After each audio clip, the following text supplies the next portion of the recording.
چلو یوں کہہ دو جس نے بھی اذیت پہنچائی اللہ کی لعنت ہو اس پہ، جس نے اللہ رسول اور آل رسول کو تکلیف پہنچائی اللہ کی اس پر لعنت ہو. یہ فتویٰ قرآن کا ہے. لعنہم اللہ فی الدنیا والآخرہ، دنیا میں بھی لعنت، آخرت میں بھی ان پر لعنت ہوگی جنہوں نے اللہ اور اس کے رسول اور آل رسول کو تکلیف پہنچائی. ابو بکر سے کیا کیا غلطیاں ہوئیں. وہ زکوٰۃ کے معاملے پہ انہوں نے جو اسلام کے کانفیڈریٹس تھے، جو حضور صلی اللہ علیہ وسلم کی پالیسی کی وجہ سے دائرہ اسلام میں داخل ہوئے تھے، ان کے اوپر تلوار لے کے چڑھ گئے یہ کہ رسی کا اتنا بڑا ٹکڑا بھی اگر زکوٰۃ میں ہوگا نا تو میں اس کے لیے جنگ کروں گا. اب جو حضور نے 11 شادیاں کی وہ اس لیے کی کہ معاذ اللہ ثم معاذ اللہ حضور کو عورتوں کا شوق تھا. عورتوں کا شوق ہوتا تو سب کنواری ہوتی. ان 11 میں سے صرف ایک بی بی عائشہ کنواری تھی، باقی یا تو کوئی بیوہ تھی یا مطلقہ تھی، عمر بھی زیادہ. بھائی آدمی کو عورتوں کا شوق ہوگا تو نوجوان لڑکیاں بیاہ کے لائے گا نا، یہ کوئی کنواری لڑکی نہیں بچی تھی وہاں پہ.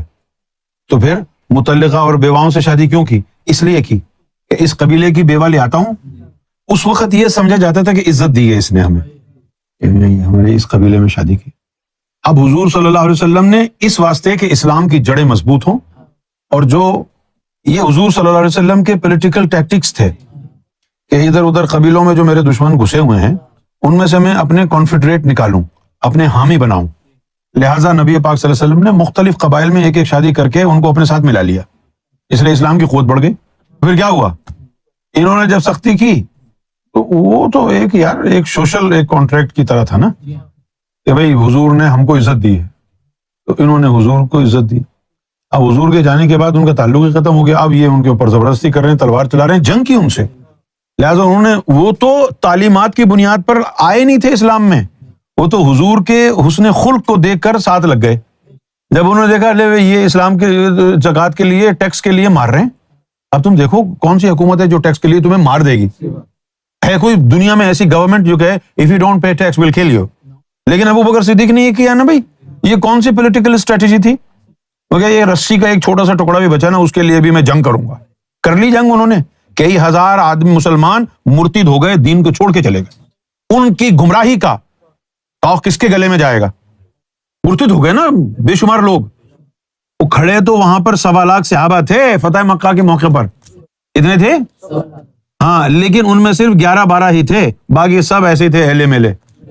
جب انہوں نے وہ کی ہے زکوٰۃ کے نام پر، جو انہوں نے جنگ کی ہے، 30-35 ہزار مسلمان تو زندگی اسلام کو چھوڑ کے اس وقت بھاگ گیا. اس کے بعد مولا علی تک کا جب ٹائم آیا تو کم و بیش 10,000 جو ہے نا خارجین ہو گئے تھے. 10,000 جن میں سے 5,000 کو مولا علی نے جو ہے ان کو فارغ کیا. وہ 5,000 ڈر گئے، توبہ طائب ہو گئے. جب مولا علی نے ان سے جنگ کی خارجین سے تو یہ مسلمان انہی کے خلاف ہو گئے. کہنے لگے جی آپ نے مسلمانوں کو کیوں مارا؟ تو حدیثوں میں لکھا ہے کہ مولا علی ان کو لے کے گئے وہاں، اور ان خارجین کی جو لاشیں پڑی ہوئی تھیں ان کو سیدھا کر کے ان کے پیٹ کی طرف تلوار کی نوک رکھ کے اشارہ کیا نا جب، تو ان کے پیٹوں سے سور برآمد ہو رہے تھے. کہا کہ تم ان کو انسان کہتے ہو؟ یہ اس امت کو تباہ کرنے کے لیے آئے ہیں. حجۃ الوداع کے موقع پر 1.25 لاکھ صحابہ تھے.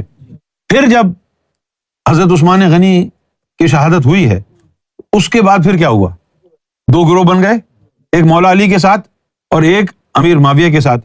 تو امیر معاویہ کی جماعت کو تو حدیثوں نے کہا تھا باغی ہیں. تو اب مسلمانوں کی تھوڑی سی تعداد رہ گئی تھی نا، اور دنیا سمجھ رہی تھی کہ بھئی امیر شام امیر معاویہ اتنی بڑی اسلامی سلطنت. اسلامی سلطنت کہاں تھی؟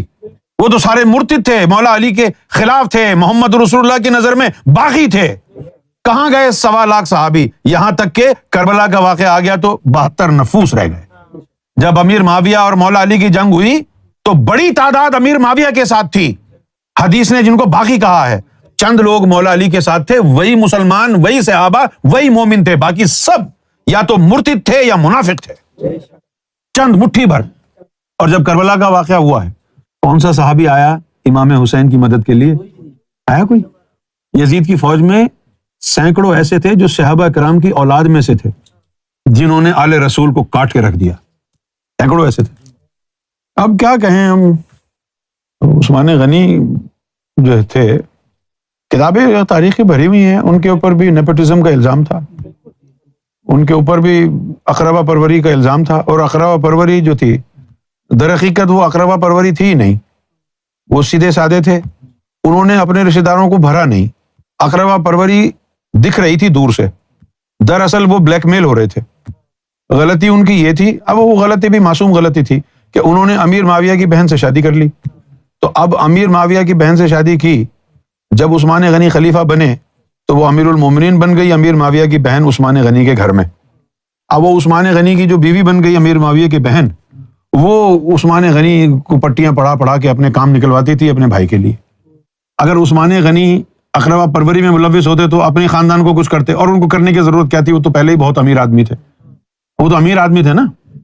تو اب غلطی تو ان سے ہوئی ہے، لیکن غلطی کیا ہوئی ہے، وہ یہ نہیں دیکھ پائے کہ یہ میری جو بیوی ہے یہ مروا رہی ہے مجھے، اپنے بھائی کا گھر بھر رہی ہے۔ انہوں نے، اور عثمان غنی کی شہادت میں بھی امیر معاویہ کا ہاتھ ہے کہ یہ عثمان غنی کا انتقال ہو جائے گا، جتنا بھی مال اور پیسہ ہے یہ میری بہن کو مل جائے گا کیونکہ بیوہ ہو جائے گی وہ۔ مولا علی کو پتہ تھا اس سازش کا۔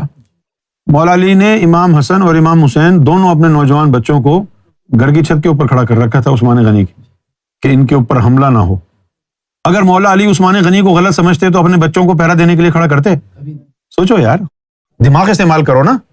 اب مولا علی کے عثمان غنی کے تعلقات خراب ہوتے تو مولا علی اپنے بچوں کو کھڑا کرتے کہ جب تلوار لے کے جاؤ، ان کو خطرہ نہیں ہوتا ان کی جان کو، بچوں کی، ان کو بھی تو جان کو خطرہ ہوتا کہ اگر کوئی مارنے عثمان غنی کو آئے گا، یہ ریزسٹ کریں گے تو کہیں ان کو چوٹ نہ لگ جائے۔ لیکن پھر بھی مولا علی نے کھڑا کیا، اس کا مطلب ہے کہ عثمان غنی کے ساتھ مولا علی کے تعلقات اچھے تھے، کوئی چپکلش نہیں تھی۔ لیکن آج بنانے والے پتہ نہیں کیا کیا بنا لیتے ہیں، جھوٹی جھوٹی کہانیاں سناتے ہیں۔ اسی طرح ابو بکر صدیق کے بارے میں ہے، ان سے غلطیاں ہوئی ہیں لیکن ان کی نیت اور دل صاف تھا، کیونکہ یہ جو حدیث ہے کہ مولا علی کے چہرے کو دیکھنا عبادت ہے، اس حدیث کا ایک راوی ہے، اس کا نام ہے ابو بکر صدیق۔ اب اگر ابو بکر صدیق کو کوئی بغض ہوتا مولا علی سے تو اس حدیث کو تو نہ بیان کرتے، یہ بات تو نہ کرتے۔ اور پھر 6 مہینے کے بعد بھی رجوع جو ہے ابو بکر نہیں کیا نا، جب ان کو پتا کہ جی مولا علی تو 6 مہینے ہو گئے وہ تو آئے نہیں رہے، ملاقات ہی نہیں کر رہے، مل ہی نہیں رہے، تو ان کو پھر حضور کی وہ باتیں یاد آئی ہوں گی مولا علی کی شان میں جو حضور نے فرمائی تھی۔ پھر یہ 6 مہینے بعد بھاگے بھاگے آئے ہیں، تو مولا علی نے صرف ایک ہی مطالبہ ان سے کیا کہ ابو بکر تم نے آنا ہے تو آ جاؤ، عمر کو ساتھ لے کے نہیں آنا ورنہ میں نہیں ملوں گا۔ یہاں سے پتہ چل رہا ہے کہ مولا علی کتنے تکلیف میں تھے عمر بن خطاب کے حوالے سے، کہ یار اس کو لے کے نہیں آنا استاد تم۔ اچھا، اس کو نہ لانے کی، اس کو منع کرنے کی ایک وجہ یہ بھی تھی کہ اس بندے کی سمجھ میں کچھ آتا نہیں تھا۔ اب جیسے حجر اسود کے سامنے جا کے کہہ رہے کہ مجھے معلوم ہے تو بے ضرر ہے، نہ نقصان پہنچا سکتا ہے نہ فائدہ۔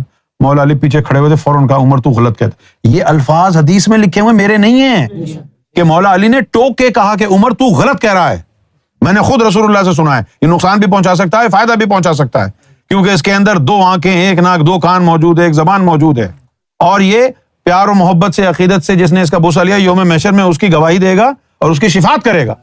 اب وہ شفاعت کرے گا تو فائدہ تو پہنچا رہا ہے نا آپ کو۔ تو انہوں نے کس بنیاد پہ کہہ دیا کہ یہ بے ضرر پتھر ہے، نہ نقصان پہنچا سکتا نہ فائدہ پہنچا سکتا؟ کوئی اس کی گفتگو رسول اللہ کی گفتگو پر مبنی تو ہے نہیں کہ میں نے رسول اللہ سے یہ سنا ہے لہٰذا میں آگے بیان کر رہا ہوں، اپنے ان کے منہ میں دماغ میں جو کچھ آ رہا ہے بولے جا رہے ہیں۔ یہ میں تنقیدی جائزہ آپ کے سامنے رکھ رہا ہوں، میں آپ کو اس لیے کہہ رہا ہوں کہ حقیقتاً جن لوگوں کو مولا علی سے، رسول اللہ سے بغض ہے، انہی کے اوپر لعنت بھیجو۔ کہیں ایسا نہ ہو کہ کوئی مولا علی سے پیار کرتا ہو، اس کی تعظیم کرتا ہو، لیکن ان تعظیم اور پیار کے علاوہ انسان بشر ہے، غلطیاں بھی ہو گئی ہوں، بعد میں معافی مانگ لی ہو اور اللہ رسول نے، مولا علی نے ان کو معاف بھی کر دیا ہو، تو پھر آپ کا کیا ہوگا؟ آپ تو لعن طعن کرتے رہیں گے، گالیاں دیتے رہیں گے اس کو۔ تو گالی دیکھنے سے پہلے یہ دیکھ لیں کہ واقعی سامنے والا بندہ گستاخ ہے بھی یا نہیں ہے۔ سنی سنائی باتوں کے اوپر سب کو گالی نہ دیں، سب پر لعن طعن نہ کریں۔ کیا خیال ہے آپ کا؟ سنی سنائی باتوں پر نہ کریں نا۔ اب آپ کہیں جی ابو بکر کی ماں کی ہے، ابو بکر کی ماں کی وہ بعد میں پتہ چلے کہ ابو بکر تو حضور صلی اللہ علیہ وسلم کے وفادار ساتھی تھے، پھر کیا ہوگا؟ اس وقت کیا ہوگا کہ یوم محشر میں آپ دیکھیں کہ ابو بکر جو ہے مولا علی کے پاؤں دبا رہے ہیں اور آپ خوشی سے بیٹھے ہوئے ہیں، کیونکہ غلطی تو ہو جاتی ہے نا انسان سے۔ ان کے دماغ میں یہ بات آئی نہیں کہ حضور نے ہدیہ کیا تھا، یہ وراثت کا مسئلہ ہے ہی نہیں، ان کو غلط، یعنی ان کا ذہن خراب کیا گیا تھا۔ یہاں تک کہ جب قرآن مجید کو جمع کرنے کی بات آئی تھی اس وقت بھی ابو بکر جو ہے کھڑے ہو گئے تھے کہ نہیں، عمر کو کہا کہ تم اس سے وہ کام کرانا چاہتا ہے جو رسول اللہ نے نہیں کیا، کبھی نہیں کروں گا، میں منع کر دیا۔ اس کے کچھ عرصے بعد پھر آ گئے، وہ میں نے بتایا نا کہ ان لوگوں کی فطرت میں ہوتا ہے، یہ موذی جانور ہوتے ہیں۔ پھر آ گیا جی اتنا نقصان ہو جائے گا، یہ ہو جائے گا، وہ ہو جائے گا۔ ان کو یہ دکھایا گیا کہ اسلام کا بڑا نقصان ہوگا، قرآن ختم ہو جائے گا، صفحہ ہستی سے مٹ جائے گا، ابھی جمع کرا لو۔ اور وہ تو ڈر گئے، کہنے لگے اچھا اچھا اچھا اچھا قرآن بالکل ختم ہو جائے گا, کہیں نہیں ملے گا. ہاں پھر جمع کر دو.